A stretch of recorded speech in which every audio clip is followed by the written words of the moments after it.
इसे भी डिस्कस करते हैं, शुड यू पे फॉर अ कंसल्टेंसी? क्या आपको कंसल्टेंसी में जाना चाहिए अगर आप यूएस जाना चाहते हैं? What do you think? I don't think so. Okay, I also don't think so, but why do you think that?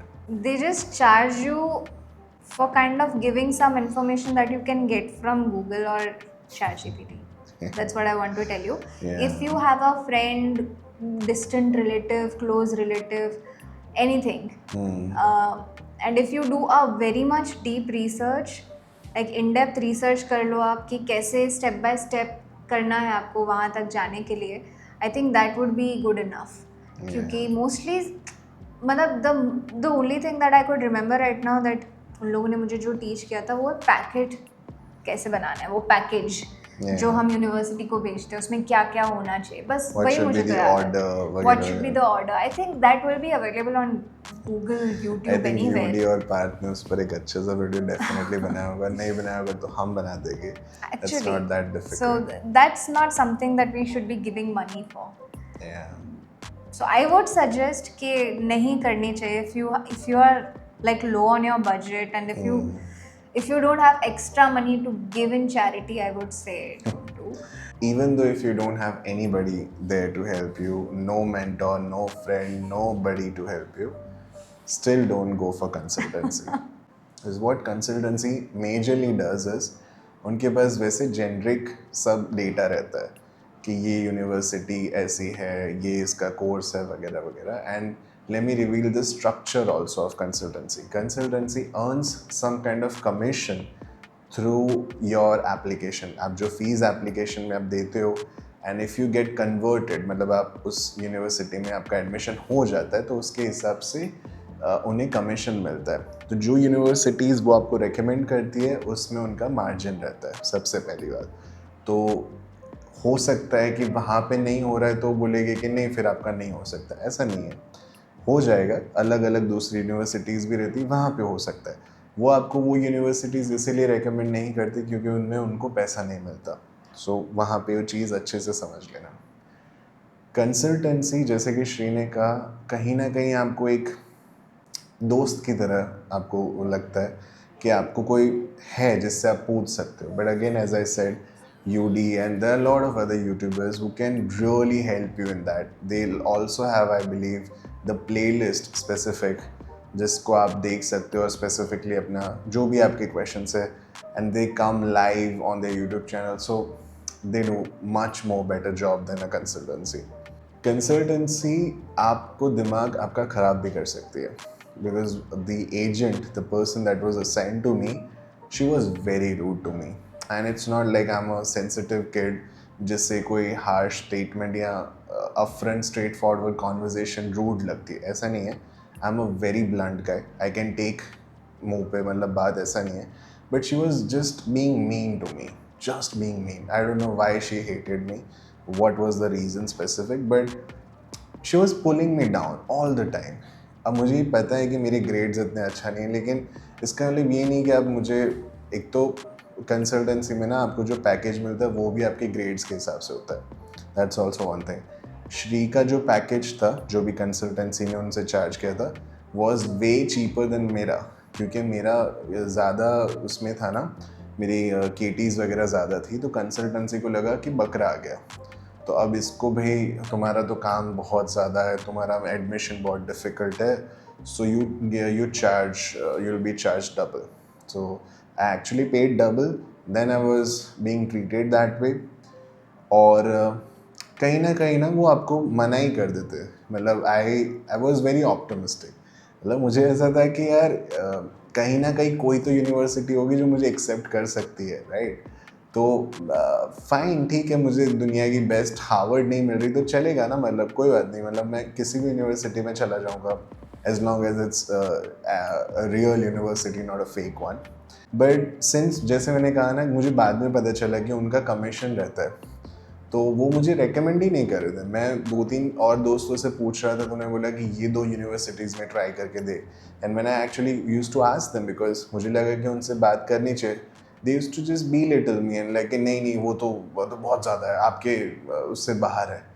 Like but ठीक है, मुझे ट्राई तो करने थे, मतलब इतना क्या डिफ़िकल्ट है. तो then they were being mean and then मैंने और श्री ने बात की, मुझे लगा कि यार नहीं बात सही है, we should try our way one way. तो उन्होंने तो मुझे एक्चुअली मना किया था, and this is true for some extent. Actually उन्होंने मुझे कहा था कि 2-3 यूनिवर्सिटीज़ में ही अप्लाई करना, आप जो पैकेज बनाते हो उसे 2-3 में ही करना। And I am like why, मैं तो 10 में कर दूँ, क्या दिक्कत है। तो जब आप 10 में करते हो और वो सारी चीज़ें वीज़ा ऑफिसर को पता होती है कि आपने किस में अप्लाई किया हुआ है, एंड क्योंकि उसमें रिजेक्शन आता है, तो वो रिजेक्शन के बेस पे शायद आपका वीज़ा रिजेक्ट हो सकता है। शायद आपको वो क्वेश्चन पूछ सकते हैं कि why you being so greedy, आपको सब जगह क्यों अप्लाई करना है। मतलब दिस शोज काइंड ऑफ कि मुझे बस मिल जाए। आप जेन्युइनली एक एसेट नहीं हो, आप लायबिलिटी हो, आप पढ़ने में इतने अच्छे नहीं हो। और कहीं ना कहीं ये जो देश होते हैं ना, मतलब डेवलप देश, वो भी वैसे ही होते हैं। जैसे क्लासेस में नहीं होते टॉपर कोई लेते हैं, आईआईटीज़ में भी होता है ना कि सब टॉपर कोई ले रहे हो, फिर बोलते हैं कि हम तो टॉपर्स रिलीज़ करते हैं। टॉपर को लेके टॉपर ही रिलीज़ करोगे ना यार, फेलियर को लेके टॉपर बनाओ। तो ये यूनिवर्सिटीज़ भी वैसे ही होती है, वो भी कोशिश करते हैं। तो उन्होंने मेरे को मना किया था, let's be real here. And मुझे मतलब लगा भी था कि बात तो सही है, पर मैं फिर भी आई एम अ गैम्बलर इन सम वे, तो मैंने फिर भी गैम्बल किया था। मैं बोला नहीं यार, मैंने उनको सिर्फ 3 ही बोला था कि हाँ I applied in 3, but actually मैंने 7-8 में अप्लाई कर दिया था। बिकॉज कहीं ना कहीं मुझे भी डर था कि यार इतने अच्छे मार्क्स तो है नहीं, और what if I miss the intake. So yeah there is some intakes also that you need to understand, लेकिन उसके बारे में बताते हैं। तो वो इनटेक मिस ना हो जाए, नहीं तो फिर मुझे 6 महीने और वेट करना होगा कि जब मैं दूसरा इनटेक आएगा फिर मैं अप्लाई कर सकता हूँ। तो मैंने तो गैम्बल लिख लिया था, and somehow it turned out to be a good gamble. मेरे को 7 रिजेक्शंस मिले थे। मतलब आई अप्लाइड इन 8 और 7, और उसमें से मुझे ऑलमोस्ट सब ने मना कर दिया था। सिर्फ कैल स्टेट नॉर्थरिज ने मेरे को कहा कि ठीक है भाई आ जाओ, कोई दिक्कत नहीं है। And I partied that day. So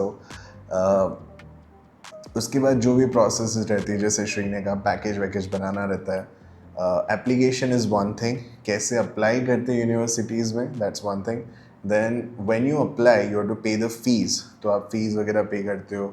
उसके बाद आपको कई सारे स्टेप्स होते हैं, जैसे कि आपकी मार्कशीट्स की जो कॉपी होती है उसमें आपको स्टेटमेंट ऑफ पर्पस एक बनाना पड़ता है, फिर लेटर ऑफ रिकमेंडेशंस होते हैं।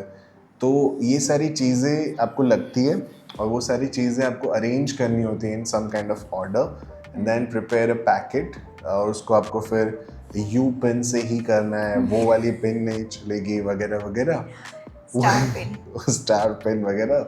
उसके बाद आप पैकेज बेसिकली सेंड करते हो through whatever courier service you like, and then in those things like consultancy कहीं ना कहीं आपको मदद करती है। उसके बाद I think when you clear your admission process, okay या when you clear your admission process, उसके बाद जो वीज़ा इंटरव्यू रहते हैं उसमें भी कंसल्टेंसी क्लेम करती है कि वो हेल्प करती है। उसमें वो क्या करते हैं, बेसिकली आपको मॉकअप interviews. इंटरव्यू या मॉक इंटरव्यूज वो सेटअप करते हैं, and you can practice. Like basically वो 2-3 आपको मॉक इंटरव्यूज देते हैं, उसमें आप जाओ, they'll pretend to be visa officers, and you can have a good आप अपना कॉन्फिडेंस बिल्ड कर सकते हो शायद।